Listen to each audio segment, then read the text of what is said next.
London, 1968. Two men in tailored suits walk into the Blind Beggar pub. One of them, Ronnie Kray, has a gun. Moments later, gunfire echoes through the East End, and the reign of the most feared twins in British history begins to crumble. This is the fall of the Kray Twins, London's last crime lords. Before you dive in, hit that subscribe button, because the story you're about to hear isn't just about crime, it's about power, betrayal, and how one family brought an empire to its knees. They called them the Kray Twins, Ronnie and Reggie. Born in the working-class streets of Bethnal Glen, they were raised in the shadow of post-war poverty.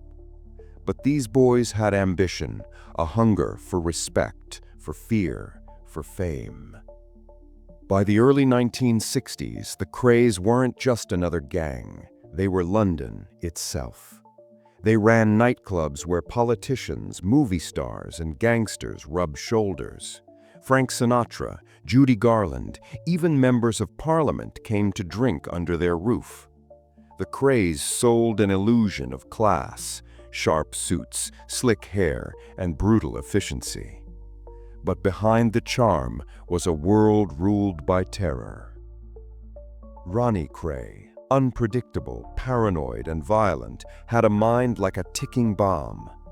Reggie, colder, more strategic, was the diplomat, the face of the empire. Together, they ruled through fear, loyalty, and blood. Anyone who crossed them disappeared permanently. The East End whispered their names with reverence and fear. But power has a price. Behind the glamour, the Krays were becoming unstable. Ronnie's mind was slipping, fueled by delusions, heavy drinking, and rage. He saw enemies everywhere, and in 1966, he made a fatal move. Inside the Blind Beggar pub, Ronnie shot George Cornell, a member of a rival gang, in cold blood. Witnesses froze. No one screamed, because when the Krays pulled the trigger, no one dared to talk. That night marked the beginning of their end. The British tabloids called them the darlings of decay, charming, photogenic, and deadly.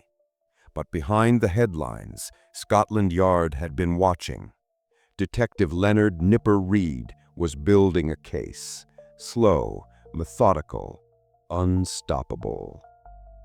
He wasn't chasing thugs, he was dismantling an empire. By 1967, cracks began to show.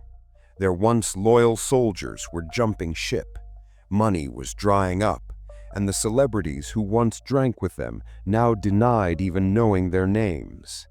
The brothers were drifting apart. Ronnie was losing his grip on reality, speaking openly about assassinations, conspiracies, and his desire to run London like Caesar. Reggie was exhausted, torn between loyalty to his twin and his own fading humanity. Then came the final act. In 1967, the twins were accused of another murder, this time Reggie's own doing. Jack, the Hat McVitie, a small-time criminal who owed the Krays money, had mocked them one too many times. At a party, drunk and defiant, he called them yesterday's men. Reggie snapped. He stabbed McVitie to death, right there in front of witnesses. The witnesses' message was clear. No one insults the Krays and lives. But this time, the witnesses talked. That night, the walls of their empire began to crumble. Nipper Reid moved in. Dozens of arrests, hundreds of interrogations. The code of silence that once protected the Krays finally shattered. Even their closest allies were signing statements. On May 8, 1968, the Kray twins were arrested. For years, they had believed themselves untouchable, But when the police surrounded their mother's home in Bethnal Glen, there was no gunfight, no escape, only silence. The kings of London had fallen. Their trial was a national spectacle. Every seat in the courtroom filled with press, former friends, and enemies eager to see justice done. The twins sat calm, defiant, perfectly dressed, as if attending a social function, not their own downfall. When the verdict came, life imprisonment, they didn't flinch. Reggie turned to his brother and said quietly, "Well, ask that then." It was. The legend of the Krays was over, but their myth had just begun. Behind bars, they remained celebrities. Letters poured in, books were written, films made. To some, they were folk heroes, the last gentleman gangsters of Britain. To others, monsters who corrupted a generation. But one truth remains. The Krays didn't fall because they were caught. They fell because they believed their own legend. They mistook fear for respect and loyalty for love. Ronnie Kray died in Broadmoor Asylum in 1995. Reggie followed 5 years later, released only days before his death. They were buried side by side in the same East End they once ruled. London moved on, but the ghosts remain.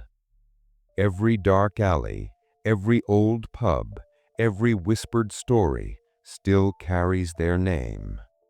Because when you build an empire on blood, the city never forgets. This was the fall of the Kray Twins, London's last crime lords.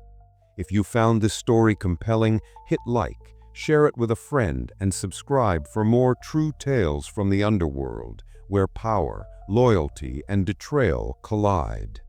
Because the next story might just be the one they didn't want you to hear.